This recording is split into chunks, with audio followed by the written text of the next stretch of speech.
Hello and welcome to Lakewood Next Daily Devotions. This week we're reading through the concluding remarks on the Sermon on the Mount. Yesterday we talked about the wide and the narrow road.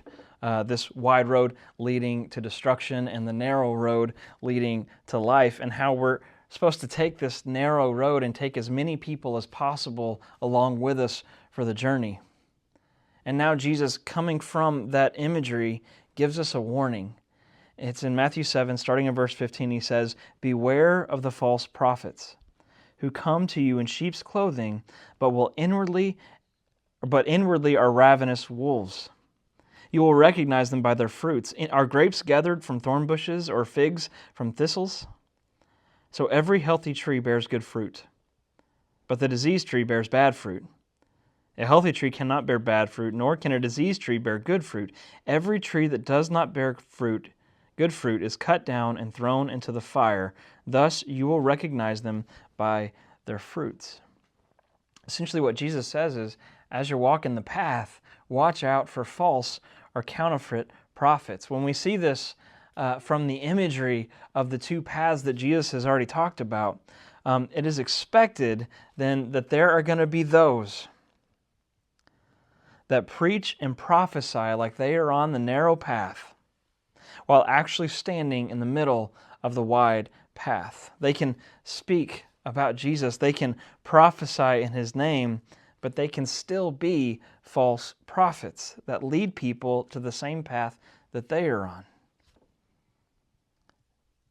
Jesus kind of talks about how they can take snippets of truth and twist them to sound like a more culturally palatable interpretation of Jesus' path. So the question that we come from this, the question that we have coming from this is, how can we tell who is genuine and who is false? My mom worked at a bank. Well, she still works at the same bank, actually, but she used to be a teller, and she would regularly have to go to training to be able to discern what kind of bills are counterfeit and what aren't.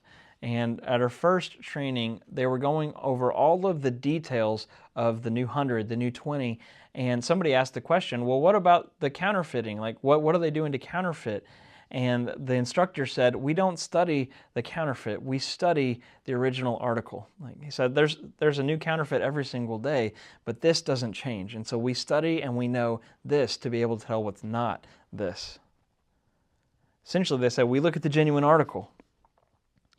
So in discerning teaching, we look to Jesus to see if the fruits of their teaching look like Him. Jesus uses an agricultural term. He says, bear fruit. A good tree bears fruit. A bad tree bears bad fruit. Not by their gifts, not by these extravagant things that you see. You recognize them by the fruit that they produce. So essentially what he's saying is that if someone is following Christ, they bear the fruit of Christ. They bear the righteousness of Christ. If someone is following Christ, then they bear the love of Christ. If somebody knows Christ, they bear the fruit of Christ. Christ always bears fruit, which means that if you don't see the righteousness of Christ, then Christ isn't there. If you don't see the love of Christ, then Christ is not there. If you don't hear the truth of Christ, then Christ is not there.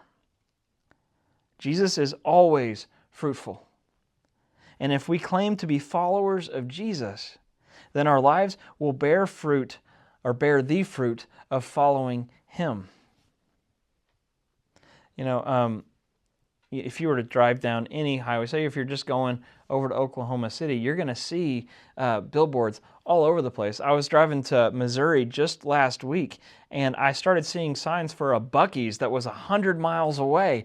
I mean, there are billboards all over the place, and then you look at your phone, you can't scroll through Facebook without ads popping up everywhere. They even have ads in the middle of Disney Plus and Amazon Prime movies now. I mean, there's so much out there that is vying for our attention. And really, I think the point we're trying to get to in this is you need to be very careful which lessons or which messages you choose to listen to. And when you hear teaching about Jesus or the Christian life, especially if you like the teaching, hold it up to Christ. Not just the teaching, but the example of the teacher. We're not looking for perfection. The only perfect teacher is Jesus. We're simply looking to see that the fruit of the one who is connected to Christ, bearing the fruit of a follower of Christ. In a world where so many different messages are out there, it is paramount that we learn to discern what is good fruit and what is bad. Be blessed today.